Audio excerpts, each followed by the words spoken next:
Assalomu alaykum, hurmatli tomoshabinlarim. Bugun siz bilan juda muhim hayotiy zarur bo'lgan mavzuni gaplashamiz. Shuni ochiq aytishim kerakki, bu ma'lumot har bir nafaqaxo'r, har bir keksa yoshdagi fuqaro uchun, shuningdek, ularning oila a'zolari uchun g'oyatda dolzarbdir. Agar siz bu hujjatni olmagan bo'lsangiz yoki uning ahamiyatini to'liq anglamasangiz, demak bugun siz uchun eng kerakli video aynan mana shu sababli.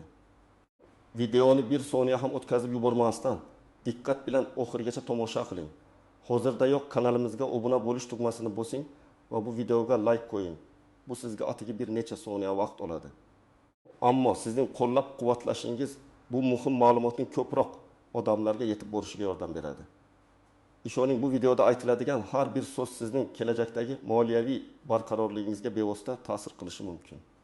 Shunday ekan, boshladik. Hozirgi kunda nafaqaxo'rlarimiz duch kelayotgan eng katta muammolardan biri bu pensiya ta'minoti bilan bog'liq hujjatlar rasmiylashtiruvi va uning yangi qoidalari. Keling, avval qanday bo'lganini eslab olsak. Avvallari, ayniqsa bir necha yillar oldin, pensiya olish tartibi birmuncha soddaroq edi. Ko'pgina hollarda fuqarolarning ma'lumotlari pensiya jamg'armasi va boshqa tegishli tashkilotlar o'rtasida bevosita almashinardi. Masalan, oilaviy tarkib yoki yashash joyi haqidagi ma'lumotlar mahalla fuqarolar yig'inidan pensiya jamg'armasiga talab qilinib olinardi. Ba'zi hollarda esa fuqarolar o'zlari mahalla komitetiga borib, qo'lda yozilgan yoki kichik ro'yxat shaklida oilaviy holati to'g'risidagi ma'lumotnomani olib kelishardi. Bu ma'lumotnoma ko'pincha oddiygina qog'oz varag'iga yozilib, mahalla raisi yoki kotibi imzosi va muhri bilan tasdiqlanardi. Aslida bu jarayon pensiya jamg'armasi xodimlari uchun ham, fuqarolar uchun ham ba'zan noqulayliklar tug'dirardi. Chunki ma'lumotlar bazalarining to'liq integratsiyasi yo'q edi. Har bir tashkilotning o'z ma'lumotlar bazasi bor edi va bu ma'lumotlar ko'pincha o'zaro mos kelmasligi sababli tushunmovchiliklar yuzaga kelardi.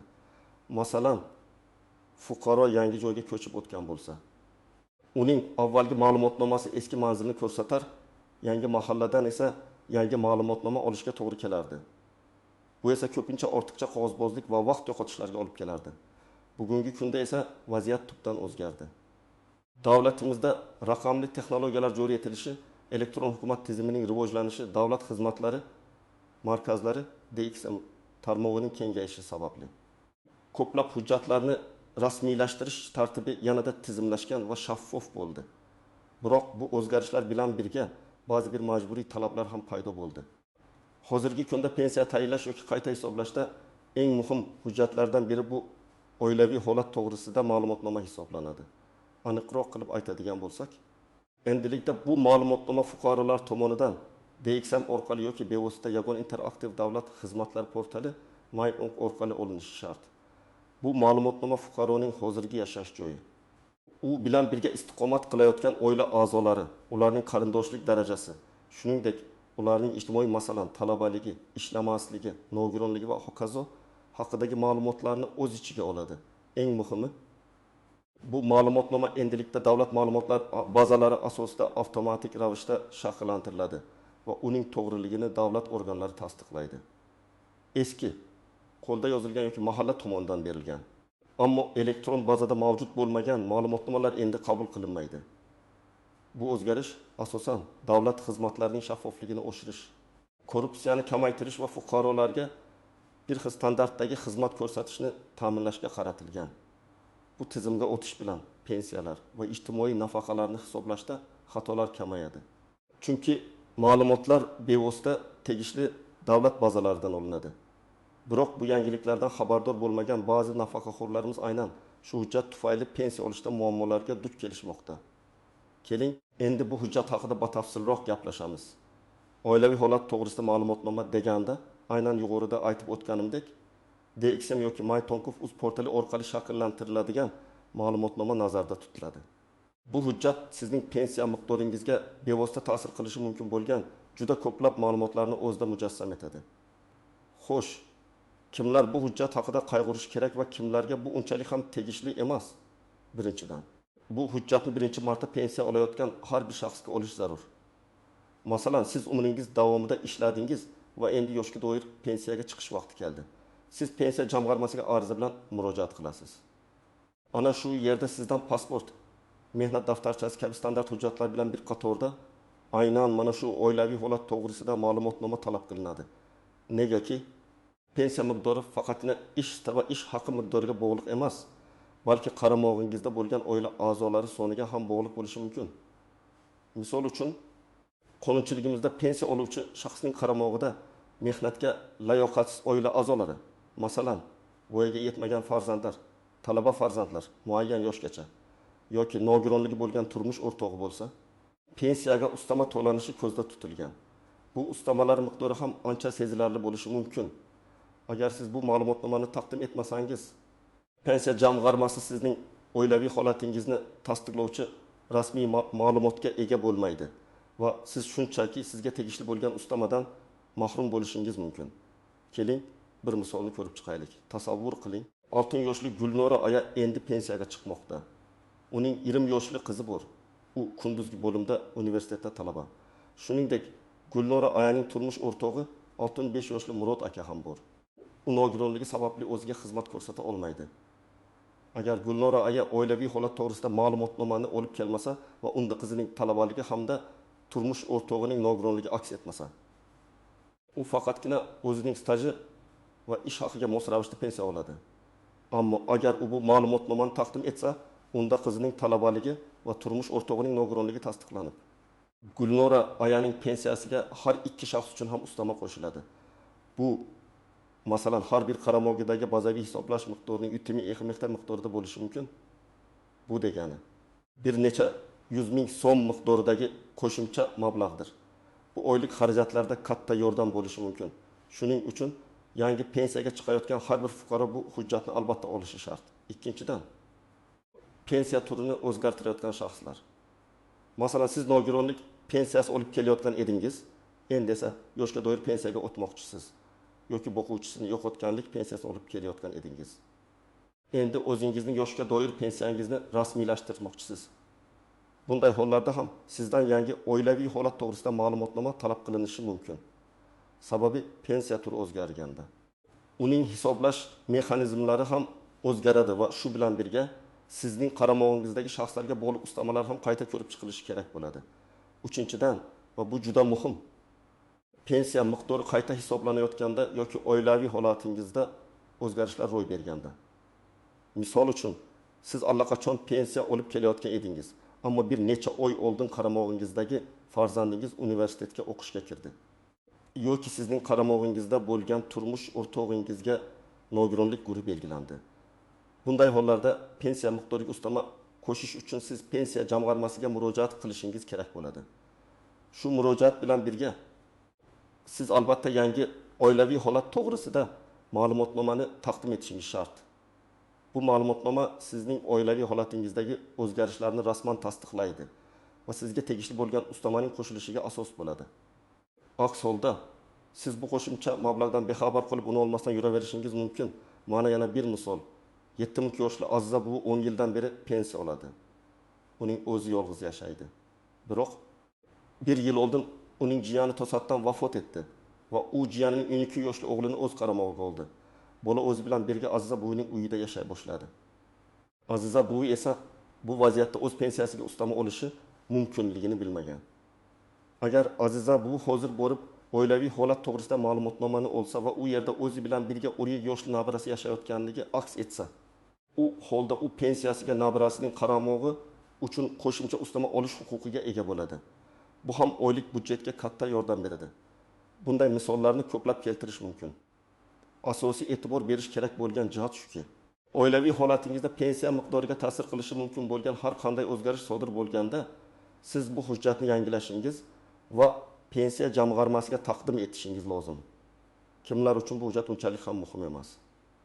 Bu hujjat asosan o pensiyalarni to'liq hajmda olib kelayotgan oilaviy holatida hech qanday o'zgarish bo'lmagan, qaramog'ida pensiyaga ustama berilishiga asos bo'ladigan shaxslar bo'lmagan pensionerlar uchun shoshilinch ahamiyatga ega emas. Ya'ni agar siz yolg'iz yashasangiz va pensiyangizga hech qanday ustama o'tmagan bo'lsa, sizda bu hujjatni shoshilinch ravishda yangilashga hojat yo'q. Ammo shuni esda tutingki, ba'zi ijtimoiy xizmatlarni olishda yoki boshqa davlat idoralariga murojaat qilganda ham bu ma'lumotnoma talab qilinishi mumkin. Shuning uchun uning mavjudligi har doim foydadan xoli emas. Endi keling, bu qoidalarga nisbatan istisnolar, uchraydigan qiyinchiliklar va unchalik ko'zga tashlanmaydigan, ammo muhim jihatlar haqida gaplashamiz. Birinchidan, istisnolar. Ba'zi hollarda oilaviy holat to'g'risida ma'lumotnoma talab qilinmasligi mumkin. Bu asosan ma'lumotlar avtomatik tarzda markazlashgan tizimlar orqali olinadigan holatlarda ro'y beradi. Masalan, agar sizning barcha ma'lumotlaringiz elektron bazalarda to'liq va yangilangan holda mavjud bo'lsa, pensiya jamg'armasi xodimlari ularni bevosita o'sha bazalardan olishlari mumkin. Ammo bu holat hozircha hamma joyda to'liq yo'lga qo'yilmagan va ma'lumot bazalarining to'liq integratsiyasi hali yakunlanmagan. Shuning uchun ko'pchilik hollarda aynan sizdan bu ma'lumotnomani olib kelishingizni so'rashadi. O'zingizni ortiqcha ovoragarchilikdan qutqarish uchun bu hujjatni oldindan olib qo'yish doim tavsiya etiladi. Ba'zi hollarda esa pensiyaga chiqayotgan yolg'iz nafaqaxo'rlardan bu hujjatni talab qilishmasligi mumkin. Sababi ularning pensiya miqdoriga oilaviy holat bevosita ta'sir qilmaydi. Biroq bu ham mahalliy pensiya jamg'armasi bo'limining amaliyotiga bog'liq bo'lishi mumkin. Shuning uchun ehtiyot shart, doimo tayyor turing. Ikkinchidan, uchraydigan qiyinchiliklar va tuzoqlar. Eng ko'p uchraydigan muammo ma'lumotnomadagi xatolar. Elektron bazalarda ma'lumotlar yangilanishi ba'zan kechikishi yoki eskirib qolishi mumkin. Misol uchun, sizning pasport ma'lumotlaringiz yangilangan, lekin bazada hali eski ma'lumotlar turgan bo'lishi mumkin. Yoki sizning farzandingiz turmush qurib, boshqa manzilga ko'chib o'tgan, lekin bazada u hali ham siz bilan birga ro'yxatda turgan bo'lishi mumkin. Bunday hollarda siz DXM yoki MyTinkoGov.uz orqali ma'lumotnomani olganingizda unda noto'g'ri ma'lumotlar aks etadi. Bu esa pensiya jamg'armasida tushunmovchilikka sabab bo'ladi va sizdan ma'lumotlarni to'g'rilashni talab qilishadi. Ma'lumotlarni to'g'rilash esa yana qo'shimcha vaqt va harakat talab qiladi. Boshqa bir muhim nuqta bu ma'lumotnomani olish muddatlari. Ba'zi davlat xizmatlari markazlarida bu ma'lumotnomani bir necha daqiqada berishsa, ayrim hollarda, ayniqsa bazalarda muammolar bo'lsa, uni olish bir necha kunni talab qilishi mumkin. Pensiya tayinlash yoki qayta hisoblash jarayonlarida har bir kun muhim bo'lishini hisobga olsak, bu kechikishlar siz uchun moliyaviy yo'qotishlarga olib kelishi mumkin. Shuning uchun pensiya jamg'armasiga murojaat qilishdan oldin bu ma'lumotnomani oldindan olib qo'yish juda donolikdir. Yana bir nozik jihat ma'lumotnomaning amal qilish muddati. Odatda oilaviy holat to'g'risida ma'lumotnomaning qat'iy amal qilish muddati belgilanmagan bo'ladi. Biroq pensiya jamg'armasi yoki boshqa davlat organlari odatda oxirgi 3-6 oy ichida olingan ma'lumotnomani qabul qilishadi. Agar sizning ma'lumotnomangiz 1 yildan ortiq muddat oldin olingan bo'lsa, unda qayta murojaat qilishingizni so'rashlari mumkin. Chunki bu davr ichida sizning oilaviy holatingizda o'zgarishlar yuz berishi ehtimoli bor. Endi eng muhim qismiga keldik. Amaliy maslahatlar. Bu hujjatni qanday olish kerak? Qayerga borish kerak va nimalarni tayyorlash lozim? Bilgadam qayerga murojaat qilish kerak? Sizda ikkita asosiy yo'l bor. Eng qulay va tavsiya etilgan yo'l bu davlat xizmatlari markaziga DXM borish. O'zingiz yashayotgan tumandagi yoki shahardagi eng yaqin DXMga murojaat qiling. Ularning filiallari ko'p va ular fuqarolarga xizmat ko'rsatishga ixtisoslashgan. Agar sizda internetdan foydalanish imkoniyati bo'lsa va kompyuter savodxonligingiz yetarli bo'lsa, yagona interaktiv davlat xizmatlari portali MyDoyGov.uz orqali ham ushbu ma'lumotnomani olishingiz mumkin. Bu usul uydan chiqmasdan turib hujjatni rasmiylashtirish imkonini beradi. Biroq ko'pchilik nafaqaxo'rlarimiz uchun DXMga borish qulayroq bo'ladi. İlk qadam qanday hujjatlar kerak bo'ladi? DXMga murojaat qilganingizda sizdan asosan quyidagi hujjatlar talab qilinadi. Fuqarolik pasportingiz yoki ID kartangiz. Bu eng asosiy hujjat. Ba'zi hollarda agar sizning ma'lumotlaringiz bazada to'liq aks etmagan bo'lsa, sizdan turmush o'rtog'ingizning pasporti, nikoh guvohnomasi, farzandlaringizning tug'ilganlik haqidagi guvohnomalari kabi hujjatlar talab qilinishi mumkin. Shuning uchun borishingizdan oldin bu hujjatlarni ham o'zingiz bilan olib borishingiz tavsiya etiladi. Yaxshisi, barcha oilaviy hujjatlaringizning asl nusxalarini ham olib boring. Uch qadam. Jarayon qanday kechadi? DXMga borgach siz navbatga turasiz.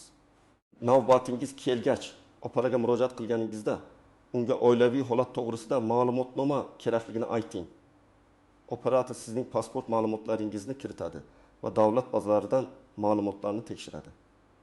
Agar barcha ma'lumotlar bazada to'g'ri aks etgan bo'lsa, Ma'lumotnoma bir necha daqiqada shakllantirilib, sizga chop etib beriladi. Bu ma'lumotnoma QR kod bilan himoyalangan bo'ladi. Bu uning haqiqiyligini tasdiqlaydi. Bu ma'lumotnoma uchun davlat boji to'lash talab etilmaydi. Agar ba'zida qandaydir xatolar yoki nomuvofiqliklar mavjud bo'lsa, operator sizga bu haqda ma'lum qiladi. Bunday holda siz avvalo bu ma'lumotlarni to'g'rilashga harakat qilishingiz kerak bo'ladi. Masalan, agar oila tarkibida yo'q odam ko'rsatilgan bo'lsa, uni bazadan chiqarish yoki aksincha mavjud bo'lmagan shaxsni qo'shish uchun ariza yozishingizga to'g'ri keladi. Bunday o'zgarishlarni kiritish biroz ko'proq vaqt talab qilishi mumkin. Ba'zi hollarda sizni mahalla fuqarolar yig'iniga murojaat qilishni so'rashlari mumkin. Bu holatda siz mahalla raisi yoki kotibi bilan bog'lanib, bazadagi ma'lumotlarni to'g'rilashda yordam so'raysiz. 4 qadam. Olingan hujjatni nima qilish kerak? Ma'lumotnomani olganingizdan so'ng uni darhol pensiya jamg'armasining o'zingizga tegishli bo'limiga topshirishingiz kerak. Agar siz 1-marta pensiyaga chiqayotgan bo'lsangiz, barcha boshqa hujjatlar qatorida uni ham ilova qiling. Agar siz pensiya olayotgan bo'lsangiz va oilaviy holatingizdagi o'zgarishlar sababli pensiyaga ustama qo'shmoqchi bo'lsangiz, uni pensiya jamg'armasi xodimiga taqdim eting va tegishli ariza yozing. Sizning arizangiz va taqdim etgan hujjatlaringiz asosida pensiya miqdori qayta ko'rib chiqiladi. Aziz tomoshabinlarim, xulosa qilib aytganda, bugungi kunda oilaviy holat to'g'risida ma'lumotnoma har bir nafaqaxo'r uchun o'z pensiya ta'minotini to'liq va adolatli tarzda olishda juda muhim rol o'ynaydigan hujjatdir. Uni e'tiborsiz qoldirish o'zingizga tegishli bo'lgan qo'shimcha mablag'lardan mahrum bo'lishingizga olib kelishi mumkin. Shuning uchun agar siz pensiyaga chiqish arafasida bo'lsangiz yoki oilaviy holatingizda pensiya miqdoriga ta'sir qilishi mumkin bo'lgan o'zgarishlar ro'y bergan bo'lsa, ushbu hujjatni zudlik bilan olishni tavsiya qilaman. Bu ma'lumot siz uchun foydali bo'ldi degan umiddaman. Bu videoni o'zingizning yaqinlaringizga, do'stlaringizga va ayniqsa keksa yoshdagi qarindoshlaringizga yuboring. Ular ham bu muhim ma'lumotdan xabardor bo'lishsin. Quyidagi izohlarda bu borada o'z fikrlaringizni yozib qoldiring. Siz bu hujjatni qanday oldingiz?